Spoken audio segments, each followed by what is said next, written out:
Vamos a meter en minutos, eso va a ser en la segunda hora del programa, sobre el buque que más participó en el conflicto del Atlántico Sur en 1982, que es el transporte polar Ara Bahía Paraíso, Bravo 1, y además he ligado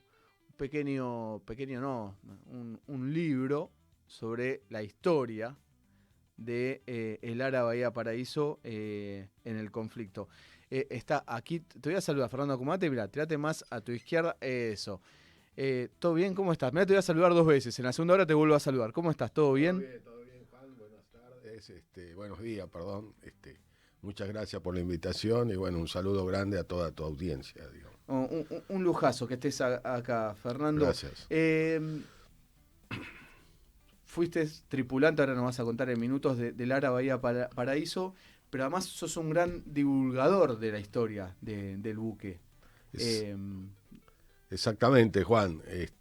Yo agarré el testimonio después que me retiré de la Armada, después del 2015, y porque la historia de esta unidad, así como decís vos, un buque emblemático que en la gesta de Malvinas operó desde el 22 de marzo al 27 de junio, y es una historia olvidada. Entonces agarré el testimonio y gracias a Dios, de a poco, en todos los foros, tantos militares internos, y ahora, digamos, más que nada, y que es el objetivo de nosotros, es que conozca la juventud, las universidades, distintas asociaciones, Rota del Club, Club de Leones, están conociendo y realmente solamente queremos darle a conocer todos los datos fehacientes y los hechos fácticos que vivimos en esta, digamos, larga travesía que yo le llamo de este buque argentino, porque fue un buque pues argentino. se construyó acá en Acá, Avellaneda, en Dock exactamente, Sud. en Príncipe Mengui,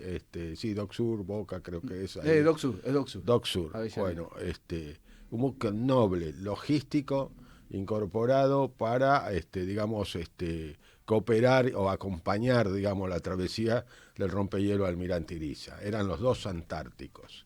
El Irizar abría surco, como digo yo, y el buque Bahía Paraíso, por su capacidad de carga, llevaba la carga pesada a todas las bases y destacamentos antártidos. Fernando, yo tengo una gran obsesión con el tema de la industria nacional. Me Sí, parece que un país no se desarrolla sin industria nacional. ¿Argentina tuvo una importante industria nacional naviera? y pienso que sí, Juan. Creo que, imagínate, hacer estos buques, porque a la Armada, entre el periodo 70 y 77, 5 buques Príncipe Mengui construyó para la Armada. 4 buques del transporte navales, no me acuerdo bien, pero son 4, y el último prototipo era el buque polar Bahía Paraíso. Y había una gran capacidad porque inclusive cuando venían los inspectores, ten en cuenta que el IRISA se incorporó en el año 77 a la Armada Argentina, y normalmente los astilleros, digamos, extranjeros, vienen anualmente a pasar inspección, digamos, del buque que estén, donde miden varias cosas, sobre todo máquinas, etcétera, etcétera. Y bueno, venían a visitarnos y se admiraban por la capacidad técnica de nuestros ingenieros, y un buque simple, porque el Bahía Paraíso era un buque muy simple y muy económico, porque era diésel, la propulsión. Tenía muchos, por eso, y para novedad de todos, era la primera vez que el jefe de departamento no era un oficial de comando de la parte de electricidad, era un ingeniero electrónico con 2 ingenieros también de ayudante, electricista y otro electrónico. O sea que Espera, en un minuto, porque así después ya nos metemos en la segunda hora en profundidad con la sí, historia de Lara Bahía Paraíso. Pero, ¿qué quiere decir eso del ingeniero son ingenieros técnicos por la gran cantidad de aparatos, equipos eléctricos. Sí, El buque tenía que tener a 24 horas a alguien que tenga conocimiento. Ellos hacían guardia, bien. ten en cuenta que teníamos no tan solo, digamos, la propulsión, simplemente teníamos la frigorífica, inmensos motores, tenían un propulsor por aire en el centro, todo era eléctrico. tenía un sistema de radar nuevo implementado, que creo que era norteamericano, el Bahía Paraíso, no me acuerdo bien técnicamente, era un DK de la alta generación que le pusieron al buque de identificación, digamos, submarino, de todo, así que bueno. Un buque, repetime el dato, esto ya me puse, estoy pensando en el Museo Municipal Malvinas de Avellaneda para llevar allí a todos los guías este dato que acaba de dar. 4 buques construyó para la Armada. Exactamente, 5 buques. 5 buques, incluyendo a Lara. Claro. Sí, a Lara, el Bahía Paraíso, Lara son todos. Claro, exactamente. 4 de transporte navales. 4 de transporte aeronavales, ahí está. Eso no sé, viste, San Blas. Está bien, no importa, pero 4 de transporte navales. Y el último era el Bahía Paraíso. Claro, el buque polar Bahía Paraíso. Era el prototipo que ellos, que ingenieros seguros del astillero, también estudiaron o vieron planos de los países, Noruega, Finlandia. Y todos buques grandes, además, ¿no? Tenía un 140 metros de lora, claro. Un buque impresionante, ¿no? Y tenía 3.500 metros cúbicos de capacidad de carga. Era un buque que hoy, por supuesto, la Armada lo extraña, porque también tuvo una vida muy perecedera esta unidad naval, porque se incorporó un 16 de noviembre del año 1981 y un 28 de enero del año 1989 en un accidente náutico se hunde en la Antártida Argentina frente a la base Palmer.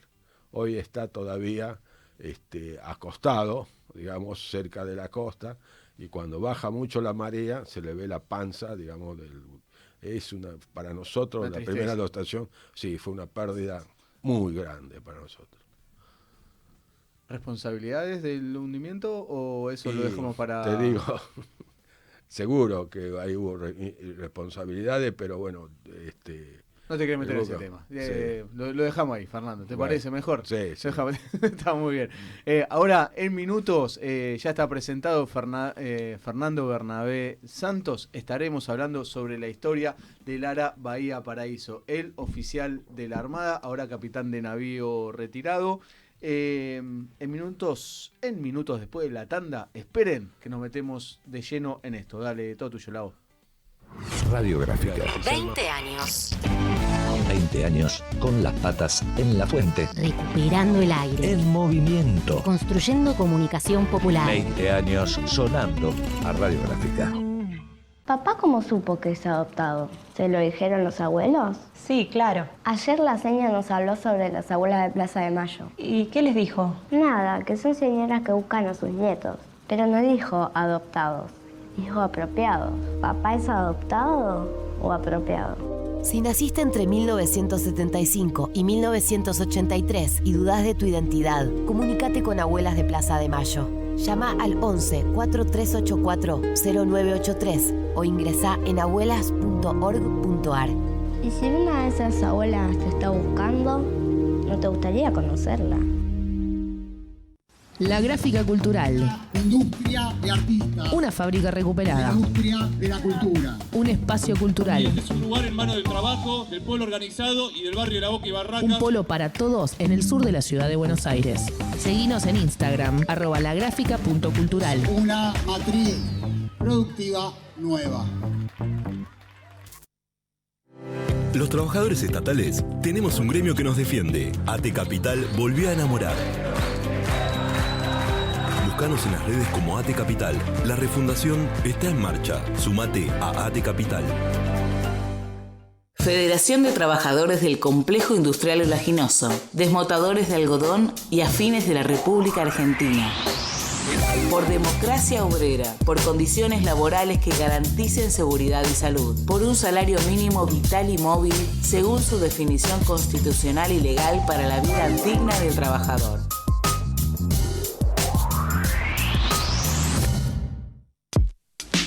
Sindicato Federación Gráfica Bonaerense.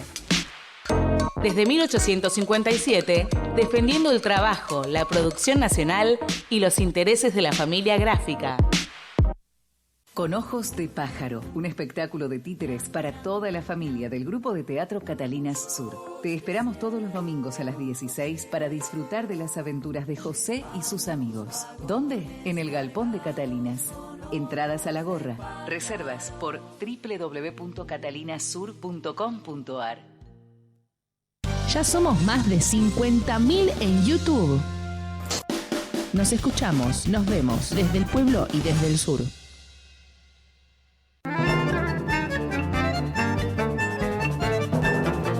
Todos los viernes a las 18 horas, Radiográfica te propone especiales.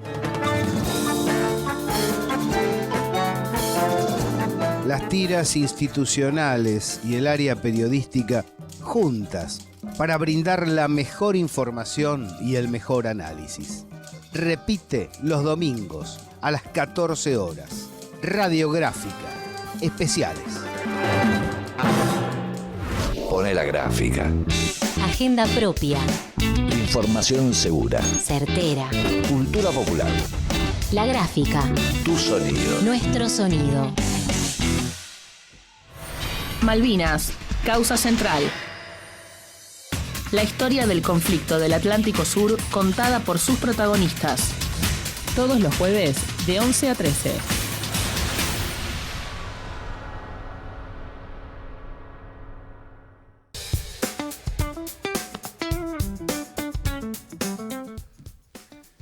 Y siempre decimos que la historia del conflicto del Atlántico Sur la deben contar sus protagonistas. Es además uno de los roles que tenemos que hacer los periodistas cuando los testimonios los tenemos para poder entrevistar, profundizar, dejarlos para la historia después nacional.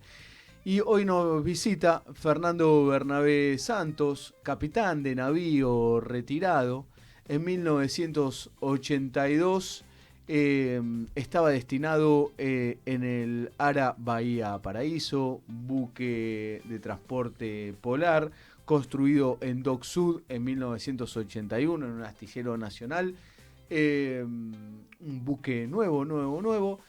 Y además Fernando, responsable de que nuestro amigo Juan Terranova, si mal no recuerdo, Fernando, lo mandaste a escribir un libro que terminó siendo un librazo, el del Ara Bahía Paraíso. Primero te vuelvo a saludar, Fernando, ¿todo bien? ¿Cómo estás? Bueno, Juan, muchas gracias, buenas tardes, gracias por la invitación, buenas tardes a la audiencia. Y bueno, para mí es un honor, digamos, tratar en lo posible de esbozar lo que hicimos. Sí, porque lo encontré a Juan en el Museo de Malvinas, el Atlántico Nacional, Atlántico Sur, y bueno, él estaba ahí, nosotros fuimos como para agregar valor, le regalamos un banner muy grande, digamos, al museo, y ahí lo conocimos a Juan, donde él nos comentó que había escrito un libro del Belgrano, y bueno, le dije, mirá Juan, acá hay una historia poco conocida, y vos no sabés que, bueno, hizo 2 tomos, y después, bueno, empezaron a conocer, hizo la vida del conscripto, digamos, de Gardela, excelente soldado, y después el capitán Buzón también hizo, y está escribiendo ahora el último libro, es del submarino San Luis. Lo presentó aquí también, hace unas semanitas. Así que bueno, sí, tenemos relaciones, y bueno, como digo, él valora, digamos, y es parte también de la dotación, porque en muchos eventos, digamos, ha participado y bueno, y nos ha acompañado inclusive. Un grande, Juan, y además tienen a uno de los mejores escritores para mí, porque tiene una pluma maravillosa. Fernando, muy breve para meternos después de lleno en 1982, vos sos de Salta. Exacto, yo te explico, soy catucho salteño. Yo nací en Santa María, Catamarca.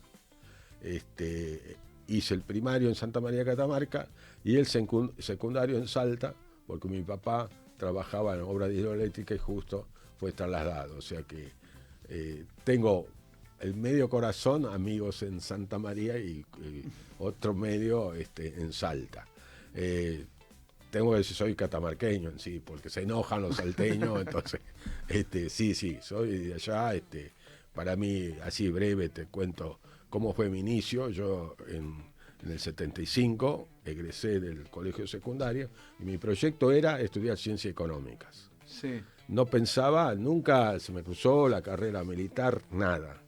Y bueno, ahí fue un golpe grande del destino, mi papá enfermó gravemente y bueno, él tenía camiones y con hermanos, me tuve que hacer cargo a los 17 años, la parte que nos correspondía a nosotros de trabajar en la empresa y bueno, ahí fueron 2 años duros, 75, 76, 77 y en el 78, bueno, pero mi idea siempre fue estudiar, porque me encantaba la contabilidad y bueno, era bueno en matemática, lo único que era irregular era en inglés, pero bueno, era un estudiante estudioso, nunca me llevaba materias, así que bueno, justo encontré a la delegación naval que estaba dando su propaganda y bueno, sabes que bueno, veo el folleto y bueno, por supuesto, yo entré a la escuela naval con la edad máxima, 21 años, hasta 21 años. Entonces, bueno, planteé a mis madres, a mis hermanas, que yo quería estudiar, porque, por supuesto, estaba trabajando, era muy duro el trabajo, y, viste, si bien le puse todas las pilas de joven, de una cosa, de un desafío importante, porque, viste, es muy importante tener gente a cargo, pagar todo, hacer todo, bueno, fue para mí, por eso fue un golpe grande, donde adquirí muchos valores y mucha experiencia en la parte, digamos, manejo de equipo. Y bueno, sé que la suerte de la vida, como digo, la gracia de Dios, bueno, me anoté, me aceptaron la inscripción y vine en el año 79, los primeros días de enero, rendí el examen de ingreso y por eso digo, la suerte de la vida. De 50 contadores, yo estoy en el escalafón intendencia, de 50 postulantes entraban 25 al periodo selectivo preliminar. Y bueno, tuve la suerte de la vida que entré en número 12. Claro, porque al ser justamente ese tipo de especialidad se reduce el número para que puedan ingresar. Claro, entonces ingresé en el 79. Es decir, tenías que tener buenas notas, Fernando. No, tenía que tener conocimiento de matemática, viste, contabilidad bárbaro, historia económica bárbara, y en inglés estuve ahí. Fue la nota más baja digamos, del promedio que cuando leyeron y fui a la entrevista, y ahí te cuento esta anécdota, porque a mí me gusta contar la anécdota. Claro, yo no conocía el mar, no conocía Buenos Aires, y no conocía nada de la vida militar. Cuando yo me anoté, la delegación te da un folleto para que vayas a leer. Entonces, por supuesto, lo leí y desde Salta, cuando vine, fui de Salta a Tucumán en micro y Tucumán tomé el tren Estrella del Norte, que sale de Tucumán, llega a las 12 del mediodía acá. Bueno, y ahí leí todo, digamos, el folleto ese donde estaba la organización de la Armada, los buques importantes. Y cuando lo más duro era, una vez que vos tenías que aprobar los exámenes, aprobar todo lo físico, médico, etcétera, y la última era la entrevista. Y en la entrevista, por supuesto, el oficial me dice, bueno, ¿cuál es la experiencia marítima suya para ingresar, o sea, su vocación de naval? Y bueno, ahí le tuve que contar la verdad, mire, señor, no conozco el mar. Entonces dice, pero claro, dice, ¿cómo? Sí, le digo, mire, lamentablemente yo quiero cumplir un sueño, tengo un objetivo, yo sé que la vocación la voy a hacer acá, porque tengo muchas ganas de ser marino, muchas ganas, me encanta lo que leí, y bueno, y vino el oficial contador, entonces hablaron entre ellos, y creo que ahí, bueno, me dijo, toma muchacho, la primera vez que escucho la palabra buenos vientos, me dijo. Y por eso yo siempre los marinos, viste, cuando te saludan, le dicen buenos vientos.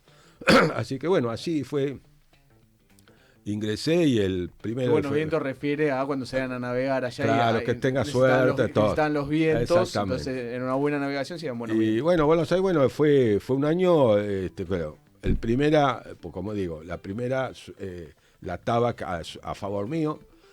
Vengo al periodo selectivo preliminar. Y también con grandes cambios, tener en cuenta la disciplina militar. O sea que bailábamos todos los días. Pero bueno, era voluntario. Y yo inclusive tenía 21 años, tenía en cuenta que los encargados nuestros, que eran de cuarto año, muchos tenían la edad mía. Tenían tu edad, claro. Claro, ten en cuenta que yo era de los 25 contadores, era el nono. Porque yo tengo compañeros que entraron a los 17 años. A los contadores no exigían el perito mercantil. En cambio, que a los navales, con cuarto año de secundario, podían ingresar, ¿viste? Y aprobando el examen, entraba. Así que bueno, pasé el periodo selectivo preliminar y por supuesto fue creo que los dos requisitos importantes. Y bueno, después la escuela naval, bárbaro, no tuve ningún inconveniente, tuve por supuesto mis compañeros de Buenos Aires, Héctor Calderón, después Chino Damiani, Sandro Riveline, ya como equipo me hicieron conocer Buenos Aires. Yo no conocía subte, nada, o sea, siempre estuve allá, sí. En el interior. Y bueno, de a poquito y bueno, para mí el periodo selectivo preliminar terminaba con una navegación, viste, en los buques patrulleros King y Muraturi, ahora está el King solamente. Y bueno, nos tocó un día, imagínate, salir al Río de la Plata, fue algo. Yo siempre, en un escrito que tengo, siempre miré el horizonte, ¿viste? Es una cosa como diciendo que iba a ser naval porque miraba el horizonte. Y me acuerdo cuando salí del buque, imagínate, el buque, las camas cucheta, todo eso que uno veía en las películas, lo estaba viviendo. Claro. Y eso lo iba cada vez acumulando, acuñando, y por supuesto, como contador, nosotros, a mí, por eso digo, también la especialidad mía, por eso la quiero mucho y he dejado, digamos, huellas en mi especialidad. Nosotros los contadores, cuando embarcábamos, normalmente embarca 1 o 2 contadores, ayuda al jefe de departamento de abastecimiento, que son teniente corbeta, teniente fragata, y realmente vamos a lo específico, a nuestras futuras tareas. O sea que nosotros ya como cadetes palpábamos hacer un balance de víveres, hacer una rendición de cuentas, hacer una licitación. Vos no sabés que, claro, como imagínate, toda esa experiencia, y a mí me encantaba la contabilidad. Era como si, viste, mis compañeros. El contador del buque, claro, para que se sepa todos los numeritos del buque. Que eran ayudantes del contador. Y muchas veces, por supuesto, no seguíamos el ritmo del buque, porque ten en cuenta que todo cadete tiene un ritmo de adiestramiento, de dormir, de clase, de todo. Y muchas veces el oficial contador nos sacaba, por supuesto nosotros estábamos contentos en la contaduría, porque nos traía de todo, comíamos distinto, o sea, realmente fue una experiencia, yo por eso cuento, muy particular viví yo. Y te digo, Juan, cuando hice el viaje, por eso yo digo, ¿qué más puedo pedir? Yo hice el viaje en el 81, en 1981 fuimos los últimos que tocamos Londres, con la promoción 110. Hiciste el viaje en... el año 1900, de regreso de la Fragata Libertad. Regresé de viaje y cuando estábamos en noviembre, primer día de noviembre regresamos, y estaba la silueta del Bahía Paraíso en Dársena Norte, viste el buque, lo estaban por recibir, el 16 de noviembre se hizo la ceremonia. Nosotros llegábamos, imagínate. Buque construido en Dock Sud, se estaba entregando en 1981. Exactamente, Juan. Cuando llegamos, imagínate, nosotros llegamos con la fragata y todo, claro, no sabíamos los guardias de marina que se incorporaba a ese buque. Imagínate, todos deseábamos que nos tocara ese buque. Y cuando nos reúnen, digamos, viste en el comedor de guardia de marina, y ahí te dan los pases. Pase quiere decir que te anuncian el destino. Y bueno, cuando empezaron a nombrar todos, claro, y Santo, imagínate, estamos en el último del abecedario, casi el último. Entonces el oficial que dice, ¿quién es Santos? Y yo levanto la mano, soy yo. Qué suerte que tiene. El único guardia marina que se queda en Buenos Aires. Y claro, yo digo, yo había pedido en la ficha censo Crucero Belgrano un destructor. Y digo, señor, ¿qué le pasa? Dice, Santos, ¿sabe a dónde va de pase? No sé. Mire el ojo de buey. Vaya para imagínate, que pasar, por eso yo digo, de conocer el viejo continente a un buque nuevo, logístico, y a conocer el continente blanco, la Antártida. Imagínate, por eso fue mi primer año de vida, fue algo muy especial, porque yo era guardia marina, el Bahía Paraíso fue mi primer buque, mi primer equipo de trabajo, mi primera experiencia profesional y sobre todo como contador en un buque logístico nosotros aprendemos un montón. Así que bueno, eso es, Juan, en sí el breve inicio, el breve despegue de toda mi carrera, que estoy agradecido a la Armada Argentina por cobijarme, adiestrarme, hasta me hizo conocer mi señora, mi familia. Para llegar a lo que va a pasar a partir de 1982, vos estás en el ARA Bahía Paraíso, como recién contabas, un buque nuevo construido aquí en Argentina durante 1981 en un astillero nacional, pensado por la Armada Argentina para cumplir misiones de transporte. Esto es importante porque muchas veces se lo confunde con rompehielos, ¿no? Rompehielos el Irizar, de transporte navales, puede ir a la Antártida, todo, pero no es rompehielo. Y también, porque me quiero meter en 1982 y que no me consuma el tiempo del programa, Fernando, que nos quedan aún media hora, pero así danos, es imposible, pero sé que lo vas a lograr como gran contador que sos.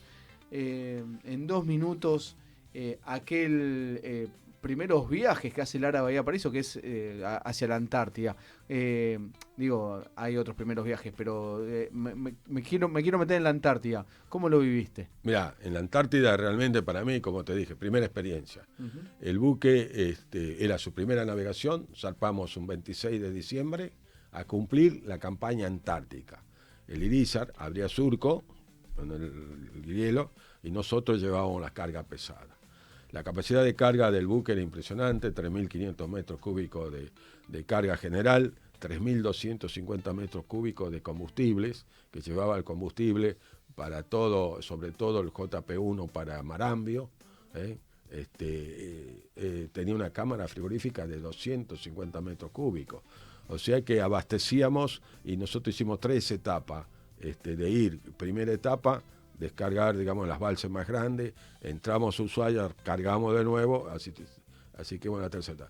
Y para mí la experiencia en la Antártida, sobre todo, éramos una dotación, 120 personas, una dotación muy juvenil, edad promedio 23 años, el comandante tenía 36 años. ¿El comandante era? Jorge Ismael García, capitán de fragata.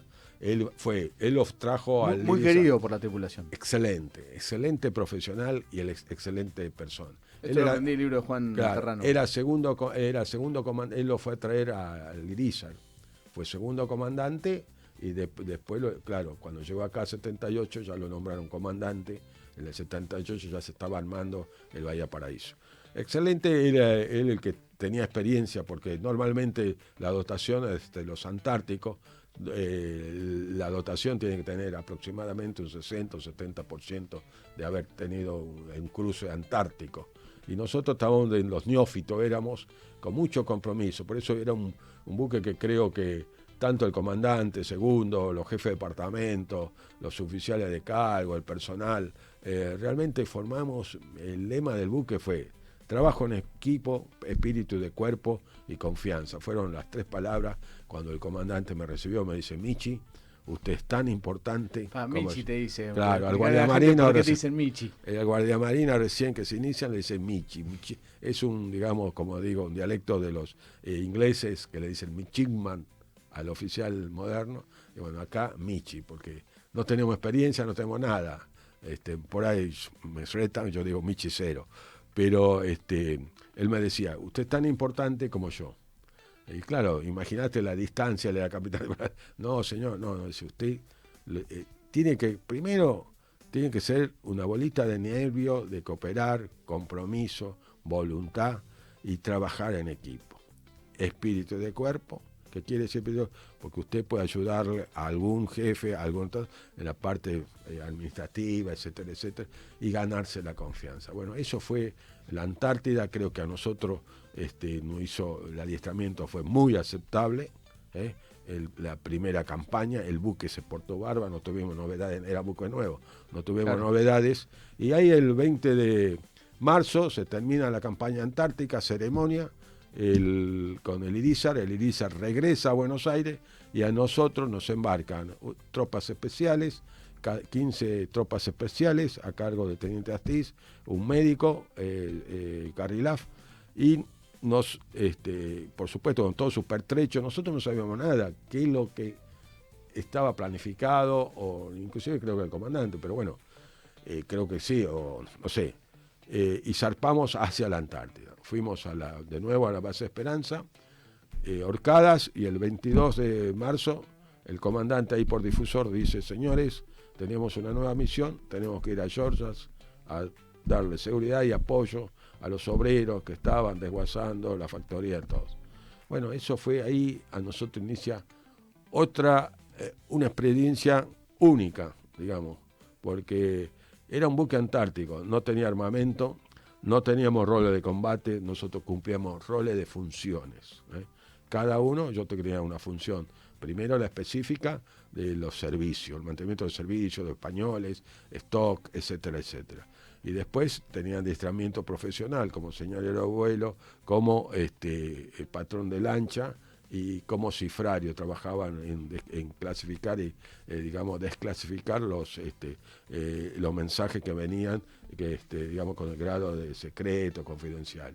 Los contadores nos hacen hacer un curso y, bueno, teníamos una tamara tipo computadora y, bueno, con clave que nos daba el comandante, bueno. Y eso también nos enseñó a ser profesionales en el sentido, porque el comandante decía: usted va a poner en claro muchos documentos, pero usted tiene que ser una piedra. ¿Qué quiere decir? Yo lo leía, se lo pasaba al jefe de operaciones, y si el jefe de operaciones por alguna razón no lo encontraba, tenía que ir directamente al comandante, ¿entendés? Y él por ahí contestaba, y yo estaba haciendo eso sí, que no tenía que, ¿viste?, guardar totalmente la seguridad de esa información. Claro. Porque él decía: yo me entero, listo. Porque es así, ¿viste? Porque son tareas específicas, sí, del que esté descifrando o cifrando una información. Una información que llega y además... Sí. Nosotros eran las informaciones iniciales, ten en cuenta que era todo tráfico de carga y descarga de la Antártida. Pero ahora de repente iba a empezar a cambiar esa información que va a llegar. Por eso yo muchas veces dice: ¿usted cómo se entera? Porque nosotros, las escaramuzas, viste, que habían ya en diciembre, sobre todo en enero, con Georgia, de todas las tarjetas blancas. De los obreros de Constantino Davidov, para que no lo sabe, es un grupo de obreros. Davidov compra el material que estaba en las Georgias del Sur, material en desuso. Y él va hasta allá para desmantelar toda esa factoría balleneras. Hemos conversado con SICAE, si mal no recuerdo, uno de los operarios de Davidov, la encuentran en YouTube este año, hay de otros, o gente de Davidov de otras temporadas, y justamente los ingleses, a través, es muy largo pero lo vamos a resumir, dicen que eso era una operación ilegal y mandan a la guarnición militar que estaba en las Islas Malvinas a las Georgias y amenazan al gobierno argentino o lo sacan ustedes o lo sacamos nosotros. Ahí aparece este grupo que mencionaba antes Fernando, que va a ir a las Georgias para darle protección. Ahora bien, antes que pase esto, también como dice Fernando, ya se habían embarcado este grupo, el grupo Alfa, comandado por Astiz, para la información que hay era que en algún momento los iban a llevar, supuestamente, cosa que ahora queda en el supuesto, porque la historia fue otra, para que se queden de forma permanente en las Georgias del Sur, como ya había hecho la Armada Argentina en una de las islas, la isla Tul, de las Sandwich del Sur en 1976. Era ir ocupando distintos archipiélagos del Atlántico Sur para que esté de la bandera nacional de forma permanente. Bueno, con los obreros de Davidov se va a desatar un escándalo, los van a amenazar al gobierno argentino o lo sacan ustedes o lo sacamos nosotros, y ahí se decide que vaya el ARA Bahía Paraíso a darle protección a los obreros. Pero Fernando... Estamos conversando con Fernando Bernabé Santos, tripulante del ARA Bahía Paraíso, como nos viene contando. Estaban los infantes ingleses que estaban en la bahía de Leyte, ustedes en la de Grytviken, con los obreros de Davidov. Al revés, perdón. En la Grytviken estaban los ingleses. En Grytviken estaban los ingleses, en Leyte estaban los argentinos. está el Ara Bahía Paraíso, pero también está el Endurance. Exactamente. Que era el buque británico, para que no lo saben. Exactamente, el buque británico. Yo te saco un poquito.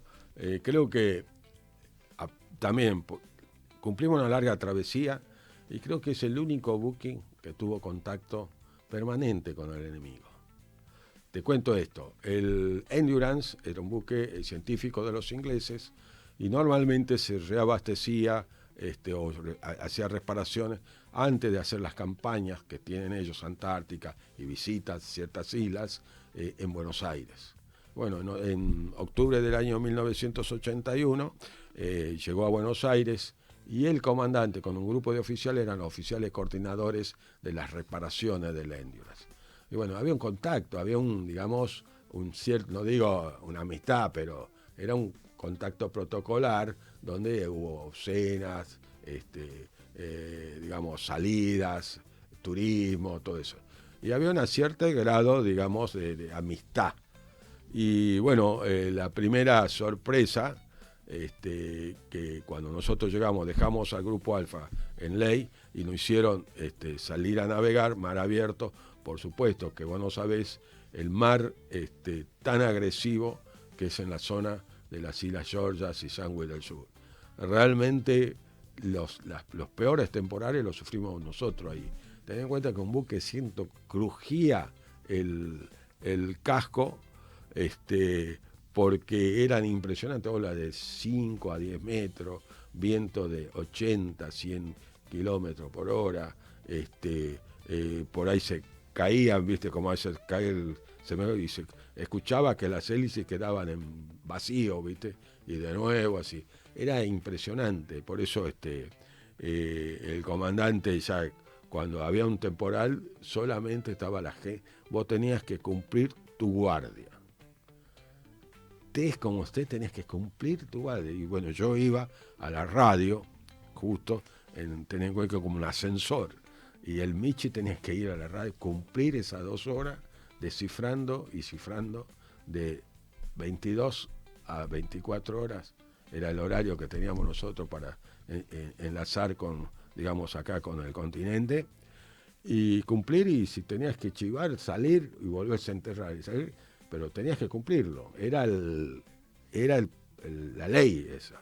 Y bueno, así fue, Juan. Creo que el contacto con ellos tuvimos prisioneros después de la recuperación, también 35 prisioneros ingleses, 22 marines y 14 científicos, donde realmente fue 10 días navegaron con nosotros, o sea, 10 días y se aplicó todo lo de la Convención de Ginebra, no tuvimos ningún problema y el buque se adaptó por eso. Fuimos a la Antártida, una experiencia aceptable, muy linda, porque conocimos todos. El buque el transporte polar era polar porque tenía una quilla reforzada, viste, en la proa, que eso le permitía romper capas de hielo hasta 4 metros de profundidad. El Irisa normalmente había un espejo, pero por ahí se cerraba y bueno, y por ahí el Irisa, el Bahía Paraíso, a fuerza de choque, rompía, digamos. Pero ahí fue probado, llegamos hasta la isla, hasta la base, San Martín, en la Antártida. Y bueno, así fue que con este contacto que estuvimos con los ingleses, con la experiencia, y una anécdota, como me gusta contar anécdota, era cómo los ingleses se hacían entender, o nosotros, que por ahí muy pocos sabíamos el idioma, ¿no? Por señas y por papeles. Me acuerdo, los cocineros sobre todo, el jefe, yo era el jefe, segundo jefe, y tenía un inglés limitado, digamos. Había un 30% de mi comandante hablaba mejor inglés que castellano, pero bueno, yo estaba ahí con el librito, viste, teníamos libros, todo, pero yo de los cocineros que los ingleses por ahí, viste, les gustaba la carne roja, y el cocinero tenía un papel negro, viste, de esos glacé, color negro, y color rojo y color amarillo. Entonces les ponía ahí, entonces el inglés le decía entonces ya el cocinero le cocinaba a punto la carne, y bueno, se iban entendiendo, cuando querían otra factura más, entonces todo por dibujo, para que veas la convivencia, creo que hay una muy buena experiencia que ellos también la están contando ahora, los Marines que ya también tienen la edad como nosotros y ellos también están contando y agradecen sobre todo el trato que tuvieron. Se respetó totalmente la Convención de Ginebra. Eso a partir de los combates de luego del 3 de abril en las Georgias, cuando caen prisioneros, van a ser embarcados en el Ara Bahía Paraíso. Quien habla es Fernando Bernabé Santos. Fernando, que nos quedan 25 minutos y una larga historia, por lo menos quiero que me menciones las que vos consideres más importantes del Ara Bahía Paraíso dentro del conflicto. Agradezco también los mensajes que van llegando. Tengo el WhatsApp reventado y agradezco, perdón que no puedo leer todos, y ahí en YouTube a Cris GC, sí comparto lo que mencionaba sobre, pero sí, comparto, y también, si después te lo puedo subir en el chat cuando termina, el año pasado pasó un oficial de la Fuerza Aérea por aquí, contando que también fue a Malvinas a hacer cuestión de inteligencia previa. Está hablando de cuestiones de la recuperación de Malvinas previo a lo que había sido lo que pasó en las Georgias del Sur. Pero quería responderle también a Cris, y gracias por comentar. Y a quien nos ven la entrevista después, porque la subimos también cortada después de que la hacemos hoy en vivo aquí en Radiográfica, le pedimos que le pongan me gusta, también hagan comentarios, está bueno, eso le da vida dentro de YouTube y genera que haya más publicidad misma de las entrevistas, y se agradece. Fernando, volvemos. Ara Bahía Paraíso llega el 24 de marzo, había llegado a las Georgias, ¿no? Sí, el 24 de marzo. 24 llega a las Georgias, va a participar de lo que es la recuperación después de los combates contra los ingleses. Desde ahí desembarcan los infantes de marina a través del helicóptero. Exactamente. Primero se desembarcan el grupo Alfa en Ley, sí, para darle seguridad a los obreros que estaban en Ley. Salimos a navegar. Y después, ¿qué pasó? El Bahía Paraíso, como te dije, era un buque logístico, no tenía armamento, nada. Tuvimos que esperar a la corbeta Guerrico, que era el buque de guerra. Y ahí nosotros, yo, por eso digo, yo ya despacho cómo se armó, porque nosotros recibimos la orden de recuperación de las Islas Georgias el 1 de abril a las 10 de la mañana. Un mensaje secreto que el día 2, por eso las Georgias se tenían que tomar el mismo día que las Malvinas. Que Malvinas, claro. Nosotros teníamos que tomar las Georgias a las 13 horas, que se destacaba. Del 2 de abril, que se destacaba la corbeta Guerrico de Puerto Belgrano. Y la corbeta Guerrico, por fuertes temporales, no llegó el 2 de abril, llegó el 3 de abril a la madrugada. Y recién se armó después se amadrinó con el Bahía Paraíso, se juntaron, nos pasaron, ellos trajeron 40 infantes de marina de las dos secciones del BIN 2 a cargo del teniente Luna, que venían muy golpeados, ten en cuenta que vinieron capeando temporales, y se armó ya el Estado Mayor del buque con el comandante antártico, que era un capitán de navío trombeta, que era el principal, y armaron la operación. En sí,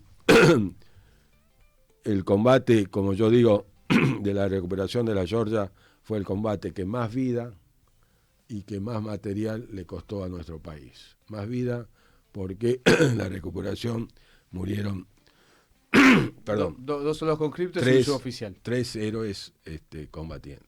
2 conscriptos, Almonací Águila, infante, y el cabo Primero Huanca de la corbeta Guerrico. 7 heridos, de los cuales uno muy grave, que era mi compañero Pinchitore. Y sabés, hay una anécdota acá, porque el médico nuestro era anestesista. Nosotros cuando salimos de la campaña antártica, el Elizar llevaba el cirujano y el jefe de departamento de sanidad nuestra era anestesista. Si pasaba algo en la Antártida, por medio de helicóptero, se iba. Nosotros, los 2 buques tenían quirófano. No pasó ninguna actividad, pero cuando salimos de Ushuaia, el 20 de marzo, claro, nadie sabía qué íbamos a cumplir. Entonces, claro, fue una anécdota, y justo el grupo Alfa había un teniente de navío, médico, cirujano, Carrilaf. Yo siempre cuento esta anécdota. Era de Maimará 1.50. Un morochito tipo santo, pero chiquito. Y Buenos Aires, gracias a él, lo operó a mi compañero el día 3 de abril de 3 operaciones, hasta las 4 de la mañana le hizo porque le reventaron el ojo. Y a los otros, un cabo que también. Y venía un herido, nosotros cuando se tomó, un herido inglés, un sargento, que cuando llegaron a las 6:30 de la tarde los recuperamos ya para alojarlo en el buque. Bueno, el teniente Carrilá le dice al teniente Mills, 1.95, el jefe, 21 años, donde le comenta de que él lo que le iba a hacer en el antebrazo tenía 3 esquirlas. Sacarle las esquirlas para que pare la infección y después cuando llegara al continente, Argentina, alguien en un quirófano le tenía que poner los clavos, armarle todo. Entonces el sargento herido estaba durmiendo y entonces el teniente Mills, al verlo tan chiquito, no le tuvo confianza. Entonces dijo, no, que le sigan dando morfina.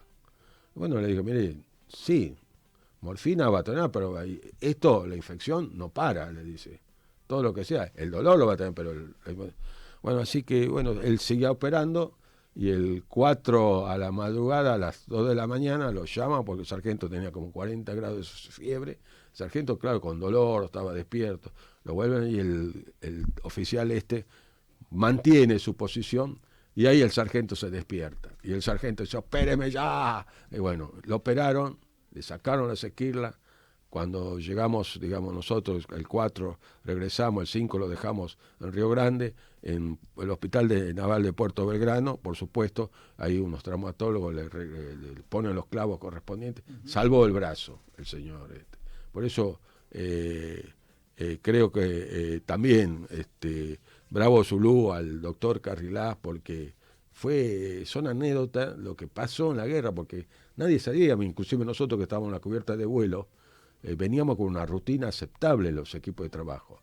Cuando salieron los helicópteros con las oleadas de los infantes, nosotros, por supuesto, el arnés, le ajustamos el arnés a todos los infantes que iban a desembarcar, y de golpe... 2 conscriptos de baja, nos golpeó. Ahí fue a nosotros, nos golpeó fuerte y donde realmente resalto el protagonismo del helicóptero Alouette, que fue en un momento... Remo Omar Buzón encuentra la entrevista que hicimos el año pasado aquí en Guerra, fueron los únicos que realmente se voló todo ese helicóptero.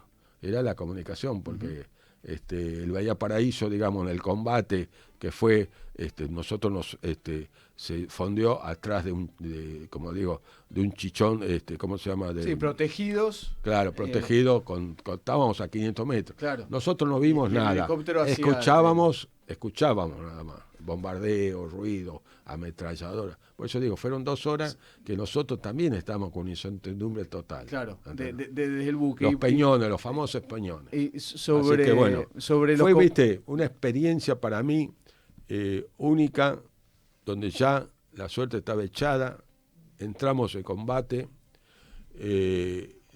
ninguno del buque combatió, pero eran los infantes los que estuvieron ahí, y realmente creo que a eso nos marcó a todo, para estar alerta, a unirnos más, y así fue que por eso cuando teníamos bronca porque el daño que le hicieron los claro, por la sorpresa. Nosotros teníamos que sorprender a los ingleses y los ingleses nos sorprendieron a nosotros. Pero bueno, son cosas que no están planificadas y que realmente creo que los infantes que se quedaron ahí en Grytviken después disfrutaron, porque los científicos tenían víveres para 2 años, claro. Tenían, viste, era una base, y acá te cuento rápido, así terminamos Georgia, porque si no voy a decir.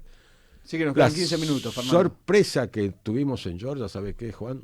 ¿Qué? Que nosotros cuando fuimos a inspeccionar a la base que tenían los científicos, era que ya funcionaba la Dirección Antártica del Reino Unido en el año 82. No sé cuándo. Y la segunda sorpresa es que ya había cartas náuticas y mapas con toda la parte soberana de la Antártida nuestra, ya con las banderitas inglesas. Con la bandera inglesa. Exactamente. Así que mirá, esa ¿No experiencia. queda un registro de esos mapas? Sí, están, que deben estar, tener en cuenta que estaba la parte de los oficiales de inteligencia, que seguro que les trajo. ¿A un cajón quedó? No cajón, debe estar en el museo, porque ahora ya el Museo Nacional están digitalizando todos los archivos. En el de Almirante Brown, la Casa Amarilla. Genial. Sí. Bien, bueno, buenísimo. Recuerdo sobre los combates del 3 de abril, encuentran entrevista el año pasado a Hugo Escobar, conscripto infante de Marina, que va a participar allí, y también a el helicópterista Remo Omar Buzón, todo el año pasado lo encuentran en YouTube de Radiográfica. Fernando, 3 de abril. Después el buque se va a transformar, porque además yo voy mirando la hora, disculpame, sí, decime. Una cuestión radial. Nos quedan un poquito más de 10 minutos. Se va a convertir un buque hospital. Exactamente. Y salen a navegar y a operar y a ser parte en el conflicto como buque hospital. Tienen una gran participación en lo que fue el rescate de los tripulantes del crucero Ara General Belgrano. Exactamente, Juan. Quiero resaltar algo. Bravo Zulú, y realmente felicitaciones a todo el personal del Arsenal Naval Puerto Belgrano, ingenieros, técnicos, operarios, que alistaron al buque en 10 días como buque hospital. Realmente el Bahía Paraíso, toda la popa era de un diseño, el diseño interior era de un material quita y pon. Por eso nosotros llegamos el 14 de abril, desembarcaron los heridos, los prisioneros, y rápidamente subieron los ingenieros, todo con los planos, todo. O sea, era como si al hospital Pirovano de la ciudad de Buenos Aires se lo sentara en la popa. Tenía una capacidad para 300 camas, 25 camas de terapia intensiva, 25 de terapia intermedia, una sala general de 250 camas. Bueno, y para allá nosotros zarpamos, nosotros llegamos al operativo de búsqueda y rescate de nuestros queridos compañeros del crucero Belgrano el 4 de mayo. Nosotros cuando zarpamos el 27 de abril, para que otra anécdota más, que aparte de ser buque hospital, nosotros cargamos víveres para 10.000 hombres por 30 días, 4.500 equipos de combate y todo el buque combustible a full para Malvinas. Zarpamos 27 de abril, estuvimos en una estación, estuvimos ahí navegando, y el 2 de mayo a las 22:30 horas llega la noticia del hundimiento del crucero Belgrano. Nosotros de ahí estábamos 800 millas, llegamos el 4 de mayo. Y realmente fue el acontecimiento más emotivo, porque yo tenía 11 compañeros embarcados en el crucero Belgrano. Y bueno, y tuve una anécdota de alegría y de tristeza. Rescaté un compañero, Giorgio Franzoni, con vida, y otro compañero sin vida, Gerardo Sevilla.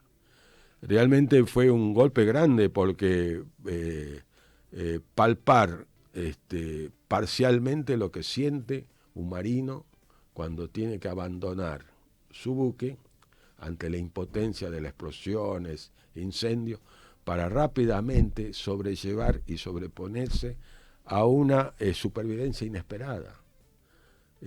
Nosotros rescatamos a los sobrevivientes que más tiempo estuvieron en el mar, más frío sufrieron, y los que más alejados estaban del punto de hundimiento. Nosotros rescatamos balsas a 100 kilómetros del punto de hundimiento. Sí, ya estaban navegando hacia la Antártida Argentina. O sea que nosotros rescatamos 89 hombres, 71 con vida y 18 caídos. Y yo siempre digo de los caídos que la mayoría de los caídos lamentablemente eran por quemaduras, que los habían bajado del buque a la balsa, ya heridos, quemados. Claro. Y eso fue, para nosotros, y sobre todo para mí, fue una experiencia con mucho dolor, cuando todos los cuerpos tenías que, iban a la frigorífica, y después los tuvimos que poner de nuevo en los féretros. Fue terrible esa acción. Así que bueno, de esa experiencia, tener en cuenta que el buque salió con la silueta naranja, con 6 cruces, porque no había un requisito internacional como tenían que ser los buques hospitales después de la Segunda Guerra Mundial.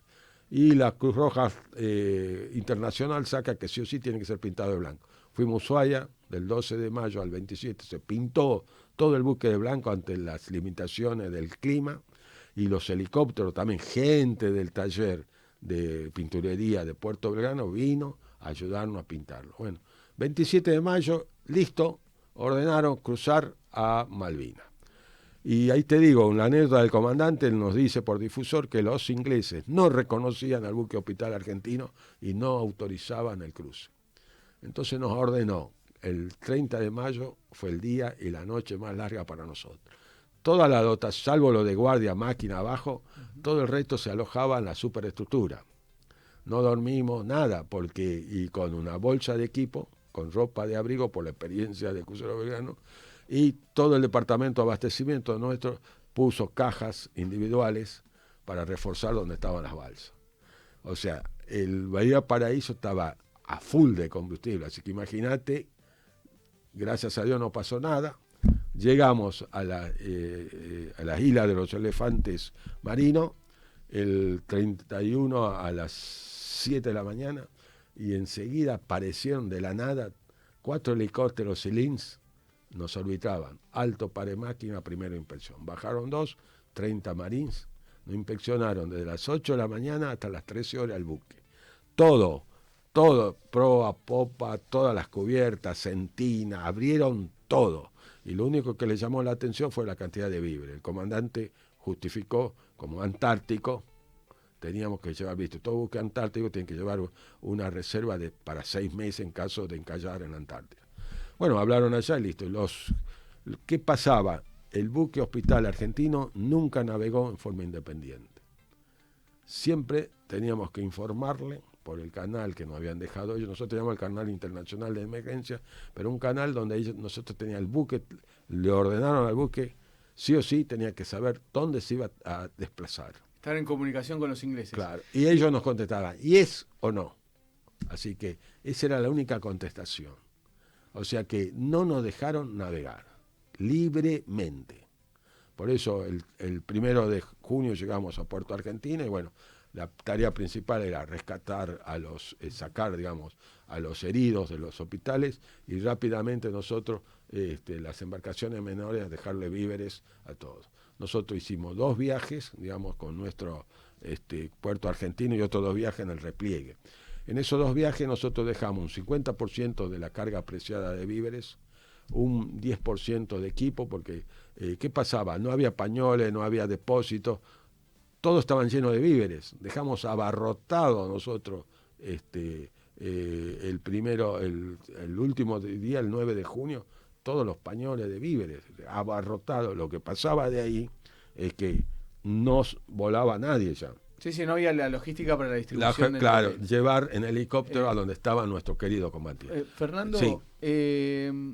También hay algo importante que pasa en el Lara Bahía Paraíso, que es con la sangre que llevan para las operaciones, todo eso, porque inclusive van a donar sangre a Uganda. Exactamente.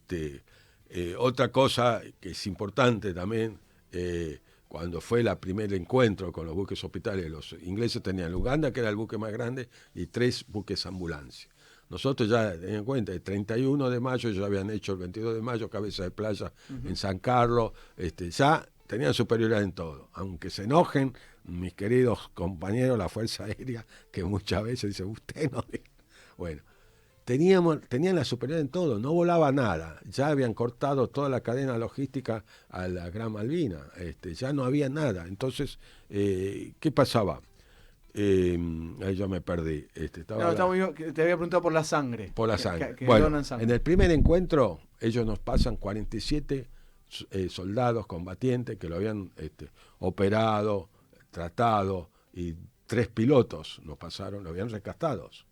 O sea, la tarea principal de los buques hospitales es producir alta, propias y del enemigo. Bueno, ellos nos pasaron 45. Y era un trabajo de reciprocidad. Entonces nos pidieron medicamentos y nos pidieron 250 litros de sangre, le dimos, porque se había coagulado el banco de sangre. Se lo dimos a los ingleses. Hubo intercambio, vinieron médicos ingleses a ver nuestro Hospital, y también te quiero la innovación de los ingenieros, que realmente también tenemos que decir. ¿Cómo hicieron el buque Hospital? Nosotros, de la cubierta de vuelo al quirófano, eran 2 cubiertas. Y bueno, hicieron, toboganes con tablones en las escalas, la escalera, se desplegaba y deslizaba la cubierta. Cuando ellos vienen, dicen, ¿para qué están estas tablas? No, porque en el buque Hospital de ellos tenían todo, iban con la camilla, imagínate, un herido, claro, era imposible. Bueno, eso. Después, otra innovación que hicieron, que cada quirófano, el buque tenía un quirófano grande y 3 quirófanos adicionales. En esos adicionales, los ingenieros pusieron un generador específico para esos quirófanos y cómo estaban las mesas de anestesia colocadas, que a través también conjuntamente con los médicos. Y hay acá anécdota, porque embarcaron con nosotros, compartieron 5 agentes técnicos de electromedicina, civiles, que nos acompañaron toda la campaña. Y realmente bravo solo porque ellos se incorporaron y se pusieron la cabeza. No hubo ningún inconveniente, ningún equipo de hospital, tanto laboratorio, rayo, todo. Andaban solos, se manejaron y realmente estaban muy, el comandante sobre todo le hizo una nota de felicitación por la actividad y funcionamiento de todos los equipos. Así que se destacaron y los ingleses copiaron las rampas para los heridos, sí. Y también a ellos la sangre no la pudieron usar, y nosotros con un mecanismo improvisado ahí en el momento, bien hecho, ustedes tuvieron sangre durante toda la campaña, tanta que inclusive que pudieron donar sangre, ¿no? Para destacar eso, muy, muy importante. Fernando, me quedan 2 minutos, te voy a dejar el cierre a vos. Antes de esos 2 minutos, Bravo Zulu, que lo has dicho varias veces. ¿Qué quiere decir? Bien hecho, ahí está. Bueno, perdón, Fernando. Perdón, pero bueno. Ahí yo te escuchaba Bravo Zulu y digo, se lo tengo que preguntar en algún momento. Bien hecho, ok. Fernando, los últimos 2 minutos del programa, de la entrevista, para vos, lo que quieras del Lara Bahía Paraíso. Bueno, en primer lugar, gracias, Juan. Yo creo que nosotros, la dotación del Bahía Paraíso, si bien es poco conocida la historia, creo que hablar de Malvinas es hablar de las 3 islas que tuvimos nosotros, de las Malvinas, Georgias y Sandwich del Sur. Nosotros fuimos a donde el gaucho pierde el poncho. Y sobre todo, la gran experiencia que tuvo este buque. No combatió, pero vivió todo.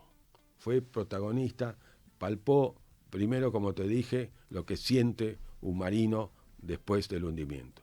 Y palpó en el repliegue, esa etapa única que vivimos nosotros.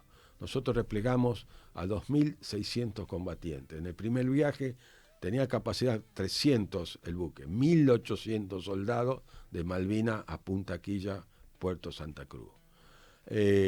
Por supuesto, el primer golpe para nosotros al ver cómo embarcaban esos soldados. Ellos 14 de junio se rindieron, por supuesto, comían una sola vez, y realmente los médicos ahí, también Bravo Zulu, para los médicos de la sanidad de combate, porque le cortaban totalmente el uniforme. El buque tenía la pileta de acero inoxidable, de agua caliente, se daban un baño, nosotros le damos una muda completa, todo un uniforme completo, y después el rancho. Realmente Bravo Zulu también para los cocineros, que desde las 17 horas hasta las 4 de la mañana pasaron a comer los 1.800. Esa experiencia es única, que nosotros la llevamos bien guardada en nuestra memoria, y que agradecemos que en muchas, cuando yo voy hacia exposiciones y hay veteranos, reconocen y los abrazamos, porque ahí vimos realmente la realidad de la guerra. No nos quisieron contar nada, lo vivimos y vimos que ellos mismos nos contaban que a pesar de los límites, porque en toda guerra, por supuesto, hay de todo, lucharon, y siempre para agregar valor. Otra cosa, nosotros, Juan, llevamos los purificadores de agua, 100 purificadores de agua para los combatientes. Llevamos las raciones Ramoa, pues se había acabado las raciones de combate. También, todo lo hizo gente de acá. Yo siempre hago el trabajo silencioso de muchos equipos de trabajo que todavía falta reconocerlo. Y realmente esos choferes que iban de Puerto Belgrano a Punta Quilla, 2.800 kilómetros, nos esperaban en el frío, ten en cuenta con las cosas que les habíamos pedido.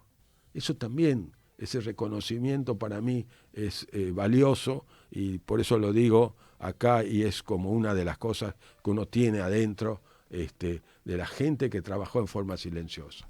No combatimos, pero la experiencia adquirida en ese buque y en todo el despliegue, anécdotas, historias, tenemos muchas anécdotas que valorizan. Otra cosa importante, que el comandante y el jefe de sanidad en octubre del 1982 fue invitado al Simposio Internacional en Nueva York, donde ahí realmente fueron escuchados por todas las armadas, de todas las, digamos, de todo lo que nos hicieron pasar los ingleses, y de ahí salieron 2 adendas internacionales del corazón del Bahía Paraíso. Una, que los buques hospitales deben navegar libremente, un chip para que sean reconocidos por todos los submarinos, aviones, artillería, etcétera.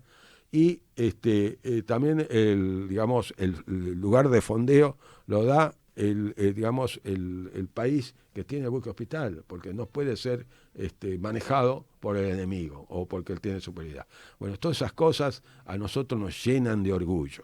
Nos llenaron de orgullo para que vea, Juan, que la revista Proceeding de la Armada Norteamericana en diciembre del año 1982 sacó un número suplementario con toda la guerra de Malvinas. Y ahí le dedicó 5 páginas al buque Bahía Paraíso. Impresionante. Fernando Bernabé Santos, un lujo. Gracias, Fernando. No, como siempre. gracias a vos, un Juan. Escucharte y aprender. Y vamos a seguir haciendo así actividades. Muchas gracias. Fernando pasó aquí por Malvinas Causa Central, capitán de navío retirado en 1982, tripulante del Ara Bahía Paraíso. Nos contó la historia breve de el Ara Bahía Paraíso. Encuentran también la entrevista que le hicieron en Voces de Malvinas a Fernando, donde ahí se explaya y desarrolla su historia y la historia del buque, entre tantos otros tripulantes que han pasado por allí. Lago Espíndola en la puesta en el aire. Gracias, Lago, por todo. Zulu Bravo y el programa. ¿Está bien dicho así? Sí, Bravo Zulu. Bravo Zulu, perdón, lo dije mal encima. Bravo Zulu. Lo voy a empezar a implementar, me gusta. Mi nombre es Juan Natalicio. Gracias, será hasta la semana que viene. Gracias a todas las radios que nos transmiten. A Londres le decimos que a Malvinas volveremos y de la Antártida nunca nos iremos. Y recuerden que Argentina tiene héroes y son los héroes de Malvinas. Chau, gracias. Radiográfica. 20 años.